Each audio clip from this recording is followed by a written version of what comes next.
It's time to get physical. Welcome to Ice Bites. I'm Nacke. In case you haven't heard, there's some sort of conspiracy theory out there that the Phoenix Coyotes receive special protection from the NHL because they're owned by the league. No.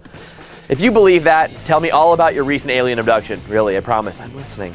As the playoff race heats up, the game gets much more physical, and guys are going to push the limits to get a win. That's not only fine, it's one of the best parts of hockey. However, when that physical play starts crossing lines, that's when calls should be made. After all, no one wants to see that little extra effort after a play, ending with a guy on IR for a few weeks. However, when those calls aren't made, that's when players have to protect their own. You may have had the misfortune to watch an earlier Ice Bites where I was talking about protecting the house and nearly got a hernia. The team is working a lot better in the slot, but that's not preventing guys from interfering with Smitty.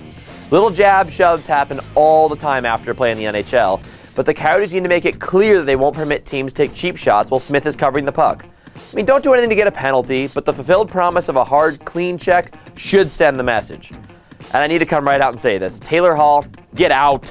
Reports are that his ridiculous slash on Zbynek McCulloch is going unpunished, despite him admitting that he committed the slash with malice.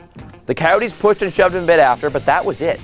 Personally, if I see a guy playing lumberjack on a teammate of mine, I'm going to lay the lumber on him every time I have a chance. Now, before you think it, I'm not calling for Coyotes players to take runs at guys, take cheap shots, or hurt anyone. Nobody should ever want to see a guy hurt in hockey.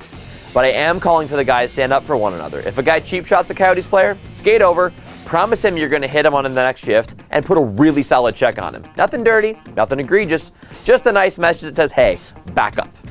If you want more of my opinions, including a more in-depth analysis of why that little punk should have been suspended, check out my blog, Off the Ice, on ArizonaSports.com. For all your breaking Coyotes news, follow the blog's Twitter feed at OffTheIce620, and to check out all the goofy stuff I find on Twitter, check out my personal feed at Nacke. I'll see you next time on Ice Bites. Until then, let's hope Taylor Hall gets a little love the next time the Coyotes take the ice in Phoenix.